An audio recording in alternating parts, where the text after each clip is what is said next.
he goes off guard. Purdy has Robinson deep and wide open for first down. Candidate quarterback. Look out for Devontae Adams down here. They give it to Puka Nacua, though, and Nacua breaks tackles and...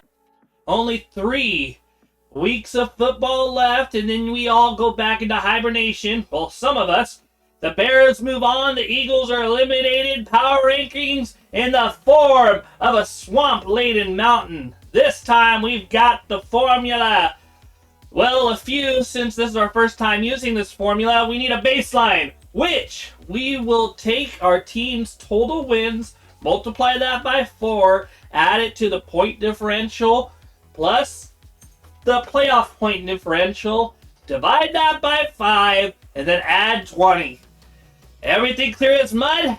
I'm your host, Trenton Hill, and this might be Hill Time Sports. This episode of Power Rankings is sponsored by, well, nobody, because I don't make enough subscribers or views to have anybody offer me a sponsorship. So this is all sponsored by me. From the camera you see, to the microphone, to the computer, to all the editing software, I do it all. Nobody helping me here, but it's alright. If you guys want to, like and subscribe. If I've earned your trust, thank you. But first, we have our swamp teams, and of course, the Chiefs, Titans, etc., Raiders. There's not much to say about them. They're all in the swamp. They suck or had injuries or whatever. This will evolve next season and be a lot better. But moving on to our next tier, the teams that are falling off the playoff wagon and into the swamp. Our first team comes from the land of Carolina. The Panthers. They made the playoffs only because they were the prettiest swamp creature in a beauty pageant. Bryce Young against the Rams threw for a touchdown and an interception. Jalen, the Joker, Coker, had that one touchdown to give them a one-possession lead after a punt block against the Rams. They were in the game until the end, but the only problem is they could only muster 8 points, 8 wins this year, and they probably shouldn't have hosted a playoff game. The other problem is that they finished with a negative point differential, and were mostly inconsistent at best on offense. So if we use our little baseline formula, they finished the year with a 30.4 overall grade, putting them directly in swamp tier. Our next team to fall into the swamp is the Pittsburgh Steelers, who absolutely got chewed up and spit out by the Texans defense. Perhaps Rodgers' final game, he went out Marino-esque with 146 yards and a pick 6. And an offense that can only muster 170 plus yards. They played well defensively, though, I will say that. But their offense had been below average all season long. No running game to speak of, no passing game to speak of. And they earn a spot in the swamp tier with a 55.8 overall grade. They are dropped in the swamp tier, and I'm just arranging them by how far these playoff losers had to fall. So indulge me as we go along. I'm surprised at how far this team had fallen in the regular season. Early on, they were one of the best in the league. They looked great. Then the tie with Dallas. Then the injuries to Tucker Kraft. Then Micah Parsons limping into the playoffs. And then they shit the bed when they allowed 25 straight points from the Chicago Bears in the second half. They wasted Jordan Love's 4-touchdown performance, and Brandon McManus left 4 points on the board. Their score didn't make sense to me at first, but when I looked at their point differential, it all makes sense why they were doomed with the 64.5 Hill Time Sports grade, and will be third to last on the falling in the swamp tier. The Los Angeles Chargers, who went down like a corroded battery, allowed Justin Herbert to get manhandled and dropped 6 times. Even when they had the ball at the 10-yard line, they can only muster 3 points in the whole game.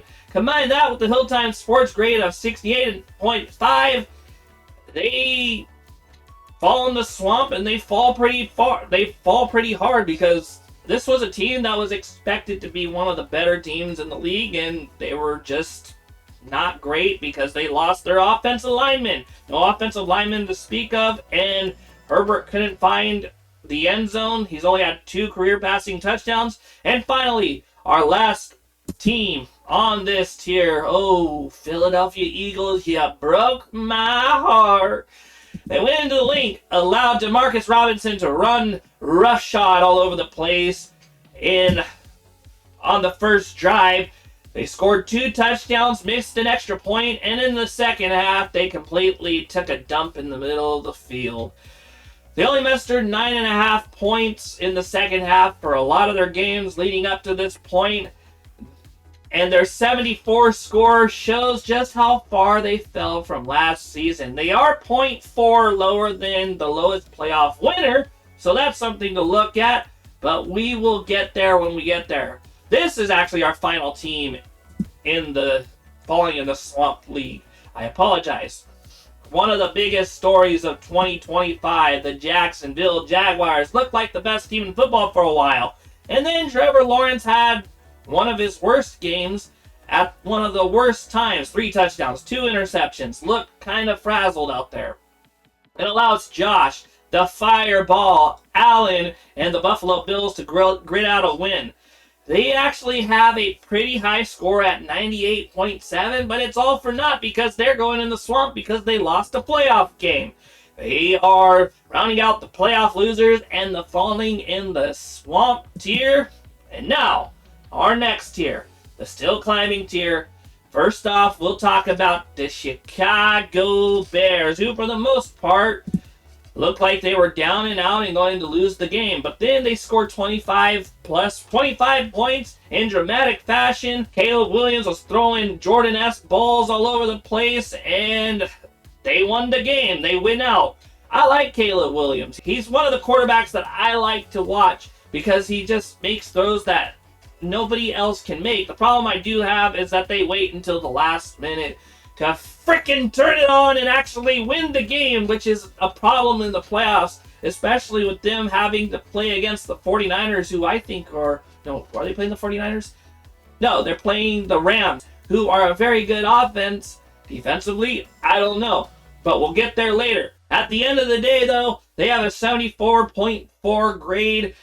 They're one of the weakest remaining teams, but they are so much fun to watch. And as a football fan, you gotta at least like what Caleb Williams is doing. It's okay to be salty as a Packers fan. I get it. You know, the rivalry runs deep. So I don't expect you guys to go kumbaya and give them a hug anytime soon or ever. But here the Bears are. The 49ers come in next, and it's amazing just how well put together this team, despite being the infirmary ward in Santa Clara. They still have players who come together and actually put some points on the board, like a Demarcus Robinson. Now Kittle's down, but they are the San Francisco Necromancers. You can't get rid of them. They're like cockroaches. They just keep coming, and when one goes down, another guy comes up. You couldn't even stop them with Purdy's 2 interceptions. They couldn't undo what they wanted. They couldn't undo their goodwill. They held the Eagles to 19 points, beat them 23-19, and it just looked like the 49ers were the better team for most of the game. They have a big jump up from the Bears, a 93 Hilltime Sports grade, which puts them a little bit higher than them. But our next team on the list comes from the city of Buffalo, New York. They willed their way to victory with a Bishop interception. Josh Allen was beaten, battered, and bruised. Hitting his hand, and hurting his knee. But he scored the points that you needed to score. He had 3 total touchdowns, even with James Cook not at his best. A touchdown from Kincaid. It was a 27-24 victory, which puts them in the still climbing tier.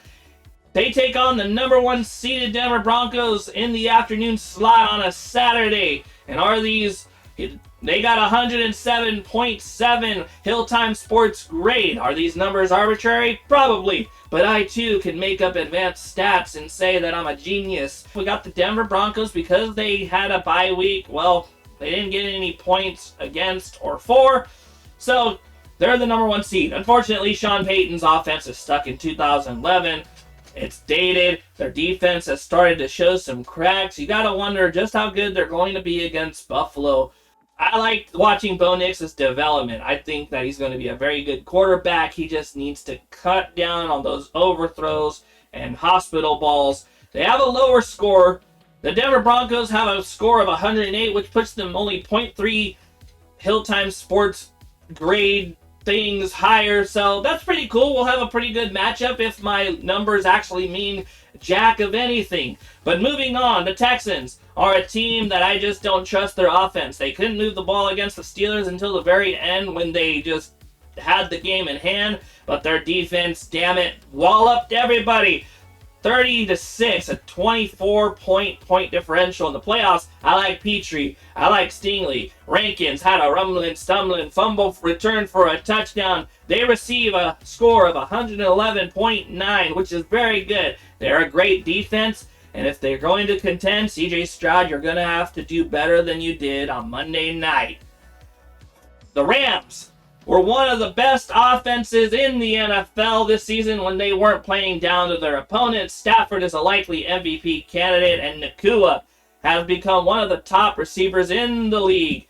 The Rams have a steep climb because, well, they have secondary problems. If their pass rush doesn't get to them, then they struggle, just like they did against Carolina again. So they're going to have a shootout with the Bears because I know the Bears can put some points on the board. I like Kieran Williams. I like Blake Corum. I like Colby Parkinson, Higbee. They have offensive weapons to spare. 120.5 is their grade. And if their defensive backs play up to snuff for the next few weeks, they could be crowned Super Bowl champions. Our final tier, the Super Bowl favorites on paper. I can't look past New England anymore. Did they win ugly? Yes. But they sacked Justin Herbert 6 times. May made a play when he needed to. A touchdown pass to Hunter Henry. I don't like the teams that they've played, but their record is their record, and their point differential gives them 134.9. I'll have a better formula for next week because this is just a baseline formula. They have a big test against the Texans. Will they move up or drop to the swamp with the rest of the NFL teams that have lost or not made the playoffs? But Drake, the Mallard Maye, definitely an MVP candidate. And our last team, and technically on paper, our best team, the Seattle Seahawks. I love the defense. Darnold needs to step it up in the playoffs. Don't look at any goals. JSN, you need to come up with a way to play like your middle of the season type play that we know you can do. But the defense held the 49ers to 3 points a couple of weeks ago. They have a great point differential, and that's why they got 138.3 Hilltime Sports grade. The best team in the NFL are your Seattle Seahawks, up there with the Patriots. It's going to be a fun wild card weekend. Don't forget to like and subscribe and tell me who you think the best team in the NFL is and whether my formula is a crock of shit or actually pretty interesting. Well, I'll see you next time. Stay blessed. C'est la vie. Adios. Boom.